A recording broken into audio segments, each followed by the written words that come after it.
as people pop in, hello, I am Tiffany Watkins. I am the founder of Vanguard Media Online.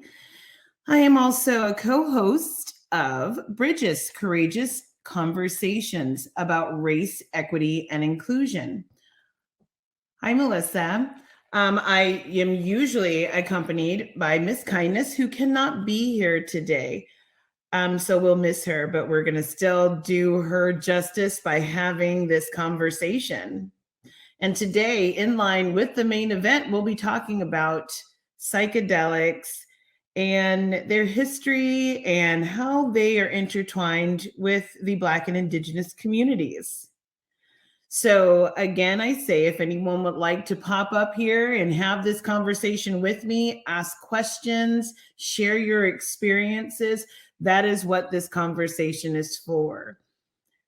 So I will start by saying and acknowledging that we have these conversations because there are a lot of questions on, race and inclusion when it comes to all topics, including this one. We talk about cannabis, we talk about life, business, but we're also going to today talk about psychedelics. And there is a long history that is not acknowledged. And by acknowledgement, I mean, when we talk about some of the research that's been done, we only look at it through one lens. It's usually white and male. But history will show us that there has been thousands of years of not only usage, but research and community involvement that is completely surrounded, well, I should say, designed by our communities. Those who look like me and those who are Indigenous and many cultures across the globe. So I think that it's best that we all acknowledge that there's still so much to learn in regards to all topics when it comes to inclusion. So I will start this conversation with a little bit of history. The African culture, the West African culture, and spiritual practice of Bwadi has been using psychedelics for thousands of years. And they have such a rich experience and such an educated and knowledgeable experience with psychedelics. They use ayahuasca, iboga, and a multitude of other types of different fungi to create experiences where they are in touch with ancestral roots and messages. They use it as part of spiritual practice, but through lots of research, found that these drugs, especially iboga, have a great benefit when it comes to treating addictions, drug addictions. And it has such efficacy that it's been outlawed many places around the world, including the United States. It's a Schedule I drug, as we know some other things that are on Schedule I. So, when we think, but we never hear about these things. And when we think about that, what that shows is the lack of inclusion of all peoples. The indigenous people to the land that most of us here sit upon, we call America, also had deep roots with plant medicines, including psychedelic plant medicines utilized in spiritual practice. And now on their very land is now against the law. That is just it's interesting when we say it. I know when I say it out loud and I hear myself say it, it's very interesting that we navigate this way. And we don't allow for the necessary research. And it's within my opinion, is the more we research, the more of the history we uncover, the more of the usage and efficacy we uncover. And we uncover the fact that these plants, these medicines were intended for us all, not for those who just look one way. And that history would show that we as people of color really would want to have the opportunity to share this knowledge freely, to share spirituality freely, and have everyone connect with their ancestral roots and walk a different path. So again, these conversations that we have, we find them necessary because these types of things exist. And as we've had for business and cannabis and a multitude of other things, I do believe that the future also holds psychedelic treatments and therapies for the greater good, for it to be another option for medical freedom, and for us to have a choice in how we treat our ailments, things as serious as drug addiction and depression, anxiety. We have a right to know everything that's grown upon this earth that can help us. And for the longest time, those research, the pathways of research have kept women and persons of color out. So I'm going to take a look at the comments here. You are welcome, Sarah. Hello, everyone. And again, I will open this up. This isn't a lecture, ladies.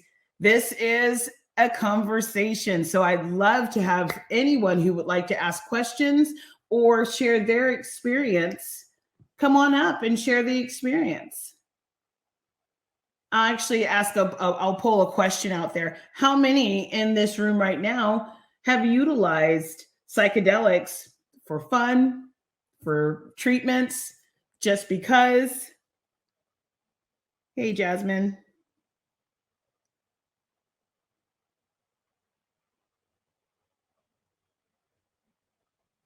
Let's see as they come in. How many? For both. Nice. Yes to all. Love that. Hey, Beth, how are you? Good. I figured I'd jump on here until some other folks do. Yeah, no, that's great. I like to have conversations. I didn't want to lecture everybody about psychedelics. I want to hear how your trip was. I want to know how was your trip? Sometimes they're good, sometimes they're mediocre. I don't believe in bad trips, so I don't put that out there because I just don't believe in that. I do believe that we can always find something when you're on a wavelength. Sometimes it goes askew, but it's possible to be brought back. So, but I enjoy them all. Yeah, I was gonna say I don't think I've ever had a bad one. I've had and just to share my experiences, tie-dye shirt, I am, pretty transparent. I'm 52. I'm a Gen Xer, so my experiences were deadhead college day fun experiences. And I think like cannabis, it was also spiritual without me trying, and healing without me trying. I think that's the beautiful thing about anything that comes from this planet, earth, spirit, God, whatever you want to call it, is despite yourself, you might heal and learn something. So that's how I look back on my psychedelic experiences. And yeah, they were all good trips. Some were a little longer than expected. The naivete of not knowing what you were taking and how much, you had to be along for the ride for however long. And then as I got older, and even now, is those were great experiences, but what fascinates me now and what I'm more interested in is the history, because my belief as a white human, having a courageous conversation, just putting it out there, but as a white person with what I've been taught, my view has changed to now I'm like, okay, how powerful is this medicine knowledge that people of color have, that they still in 2022 want to keep this history away from me, or not away, but suppressed, where I have to go out of my way as a human being to say, hey, I don't like the pharmaceutical industry. I don't want to heal that way. I'd like to learn a different way. And your history and different cultures' history, doesn't exist in our narrative, and it's been suppressed. And to me, that goes damn, how powerful is this? And let's get it out there. Because if it's that powerful that they're that scared, I want to know more. And I want that message shared more so that we can evolve into whatever, the next level is, right? Yeah. No, I completely agree. And you're right. That's what I meant when I said, I believe these cultures would absolutely enjoy to be able to share the knowledge amassed from their ancestors from passed on through time, but are stymied by laws put in place to suppress knowledge and freedom. Yeah.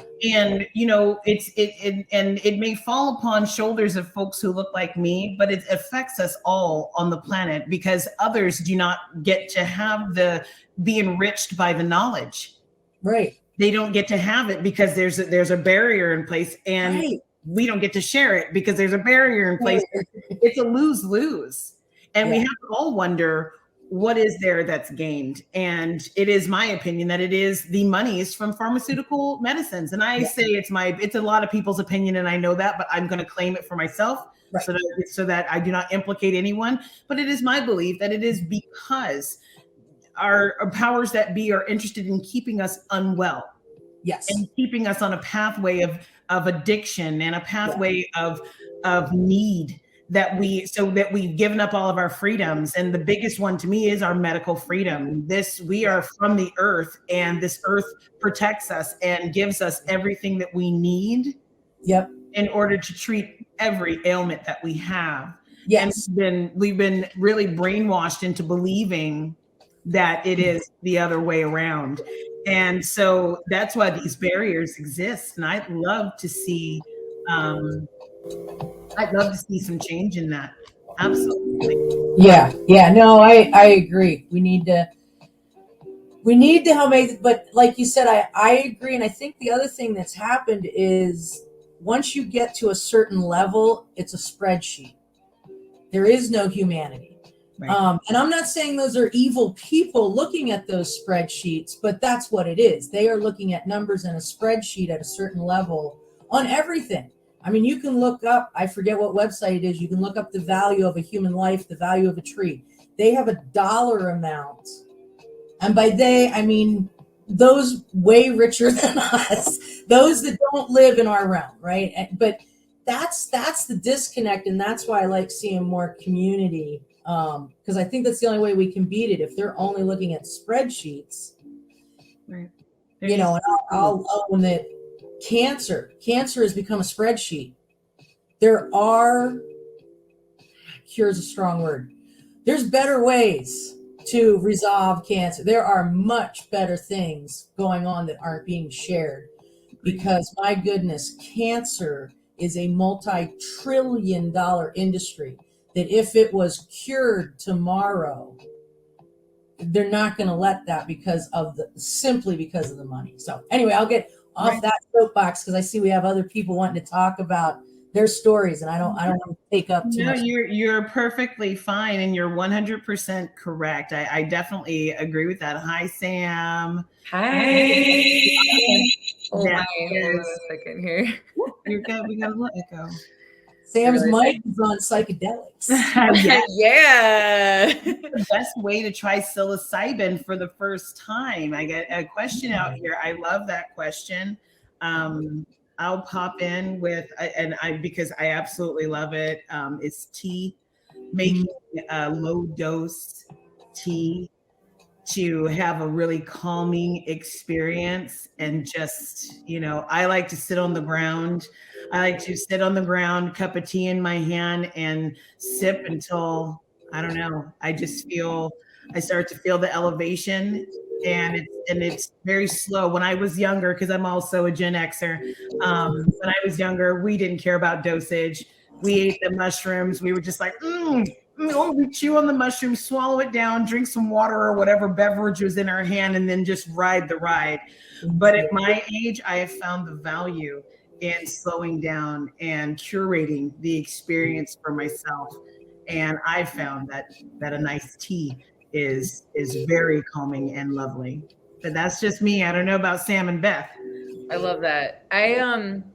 I'm going to be talking about a little bit about this actually in the next session that I'm leading, which is treating illness and PTSD with psilocybin. So I'm going to talk a little bit more about it then, but I like capsules because you can create a predictable experience that you can use over and over. You can make like a batch of capsules that are, all of it ground up. So it's going to be like the same potency because you like mix it together. And then you can have the same amount, which in a like 0.0 capsule, I think about 0.2 grams can fit in there, which is like a really nice small amount. And you can like take one or take two or take three or take four and kind of get to know it and then have the repeat. So that's what I like for, for repeatable. But I actually wanted to jump in here and maybe steer the conversation somewhere else a little bit. Is that okay? Go right ahead. What is on your mind? What's on my mind is, this session is particularly centered around people of color and psilocybin. And I just wanted to bring up something that I've been thinking about a lot. And I know that there are advocates in Oregon with the initiative here that are focusing on this, but I worry this is going to be lost in the bigger picture here, which is psilocybin assisted therapy. People of color have had the most trauma of like literally having these sacred indigenous practices stripped from them, enslaved, oppressed, etc. We're all learning the history, right? I don't want to assume that everybody knows the history of how awful we've been. And now it's like, oh, this is legal. And now just go to a therapist and work through your generational trauma, And I just wanted to like bring this up and kind of hear your thoughts, because again, is like, how do we ensure that people of color are having a safe experience, and how do we keep that conversation in the forefront that like Black women should be able to get legal guidance and services with confidence that they're not going to be traumatized again in the session room, right? So like even the facilitators being versed on race, equity and inclusion issues, like looking at the system and how it trickles down, like who are the people who are most likely to be the psilocybin therapists? Well, you have to be a therapist, right? And depending on what the thing is. So it's going to be white people and it's going to, and a lot of white men. And it's like, well, what does that look like? And I just think it's really interesting. And I'm involved in a lot of like work groups and things. I'm just hearing a lot of conversations around it. And I wanted to bring it up because I think it's really fucking interesting and really important as we're like looking at the forward momentum of this movement that is, Well, yeah, I mean, I think there's a lot of ways to unpack that. And it is definitely valid. How do we make sure that the experiences of people of color are taken into account when doing trauma therapy? And, it's multi-layered. It's what you mentioned. Who will the therapist be? But then when we say who will the therapist be, it's a really, the true question is why when we think therapy, why when we think doctor, why when we think leadership, we think white first. I mean, that's really it. That's in order to battle what it is that you brought up, we have to change the complete mindset of the inherent racism that exists. So it is such a large undertaking that I do believe the best way for women seeking, Black women or Indigenous women, women of color seeking therapy, that it needs to start with the freedom to research yourself and to know yourself and to get in touch with your roots. Ancestral trauma cannot be addressed in a therapy session if you don't know where it sits within you. So you need to look at yourself first. And while we're looking at ourselves, we also need to acknowledge the fact that that there needs to be a little bit more push for this inclusion that we're all talking about in educational spaces, in community spaces that give persons of color a future that says I can instead of a future that says I cannot. Because what that does is it starts to change the face of what we deem leadership in our communities, our medical leadership, our legislative leadership, because they're empowered with the idea that can be me someday. Children can see themselves. So working on representation, working on that being very diverse and it looking like men and women who want to make a difference, not men and women who are product of the same and want to keep it the same. So there's a lot there, you know, a lot that we can't cover in this short bit, but I'm so glad that you brought it up because that's where I started this conversation, which is with the freedom to choose. Yep. Mm-hmm. And so many barriers are in place, especially as we open up the avenues for cannabis and things like that. We are forgetting that there are a multitude of other plant medicine treatments, psychedelic and otherwise, that are out there that are also outlawed.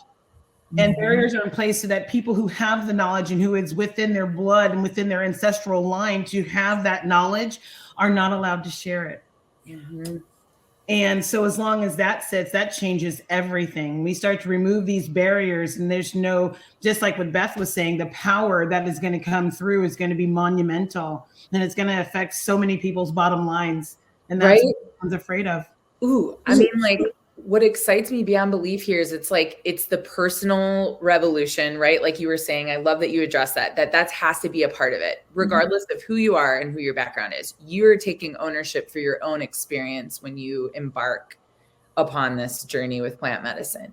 But then we're also talking about a disruption and a diversification of the systems and the representation happening in the systemic, you know, hierarchical structures that we exist in here. And I think that's like incredibly exciting to think about how like plant medicine is playing this role right now in this, you know. Thank you for your comments there, Tiffany. And I'm going to jump off stage and continue listening. I want to hear what Beth has to say and I have to get over to my session pretty soon, but I love this. Thank you so much for your thoughts on that. Yeah, really, really interesting. And it was interesting because when Sam brought that up, it took me back to where we started our conversation. And that is the problem I have with this Oregon law is therapists. Well, maybe I would like a shaman. And maybe my personal experience was therapy, and when I needed it back in the day, didn't work. Working with a Buddhist teacher worked, but that had to be paid under the table. There was no insurance, there was no help. You know, and I know and again, this is a white privileged person saying, "Oh, my insurance didn't cover it." I own that. But that's where I recognize when you want help from someone of color with ancestral knowledge that relates to us all, especially with plant medicine. It's not a white college educated therapist that I want to talk to about a plant journey. Right. I want to talk to someone that's learned from their grandmother. Personally, I want to talk to someone who's learned from their grandmother's grandmother's grandmother's grandmother. And who has in community involvement. Right. We can take it far away from race and gender and say just community. In your community, this has been something that's going on. Yeah. And this is something that we're using, but maybe in that community, they're doing it differently, but you're not of that community. So maybe if you have access to your own community, see, because what these laws do is take us out of touch with our own communities. Yeah. We're not allowed to reach within our community and go, give me that knowledge so I can utilize it for myself. There's someone looking over your shoulder telling you, no, you better not do that. Or we're going to take your children away if you do that. Yeah. We're going to do something to you if you do that. Yeah. Not allowing anybody, the collective us of all genders and race, to be able to tap into what our communities hold high and the knowledge that lives there. We have to do it in back alleys and secret transactions. Yeah. We can't just do this without these barriers. And that's really what's missing. Yeah. Because of what you said, and then of course, I mean, I understood your comment, but it's a true comment for everyone. My insurance won't cover it. This is what I utilize. This is what I've gathered over here to be able to meet my medical needs. So I use this medical currency to get these services. But when I want to choose my own service, exactly. Yep. My medical currency is null and void. Yep. And that is unfair to us all. Yeah. It just really is. And yes, please know, I want to acknowledge to you and all the other Black women out there too, that me going to therapy, whether it's about drugs, alcohol, or whatever, I don't have those fears of jail, losing my children, that type of thing. And that's the other thing that I do worry about with therapists or records or the traditional system. That is something that, I try to speak out, and when I vote or, anything, because thank you, these conversations from you, Miss Kindness, in this community have really taught me the fear that is underlying there. And I love you. And I want to see us all work together to gain that, not only that knowledge, but like I said, my goodness, the power it must be about to bring, because they are so scared. So afraid. So afraid. And it really just seems like it's afraid of loss of control, because this is not a power of I'm going to take control. It's a power of I'm going to give control to the people. That's what I feel when I learn from different cultures and different people that share the stories. Is this is about, we're going to give power to everybody, instead of we're so right, we know what's best for you, we're the power. Right. There's all sorts of things being held back. We see it most demonstrated in against persons of color, like what you said, medical treatment. Your visit to the therapist is different than my visit to the therapist, and it's supposed to be fair medical treatment. That does not exist. So there is a lot of fear of judgment. You can tell a therapist that you've been feeling depressed, so you thought maybe you might try some whatever, fill in the blank on some drug that is not legalized, right? But when I say the same phrase, it comes into question the rest of my livelihood. Maybe we ought to inspect your home. Maybe we need to look into how well your children are treated, or things like that. It is just, it is a stronger result. And that comes from a deep systemic racism, that I am less and you are more. And so these types of ideologies are well within all of us. Like I said before, when Sam was up here with us, why, when we think leadership, the immediate, what comes to mind, those little psychological tests, I believe, line us all up, and they talk about who's leading, who's a leader, who's a doctor, who's a lawyer, who's a therapist, who's a psychiatrist, whatever. And the first image is going to come across, and it's going to be Caucasian and male. Yeah. That's a system that hurts everyone. Yeah. And like I said, I'm transparent. I mean, my Buddhist teacher was a Black woman, and that's, so call it a bias, call it whatever, but and I was taught it was a very different therapy. It was a very different therapy. And I want more people to have an opportunity to learn those stories. But I'll get off my soapbox. I definitely would love to hear from some other. I would love to hear anyone else's experiences. But we have about 8 minutes left, which is golden. We can always get someone's experience if they would like to share, or if they have a question.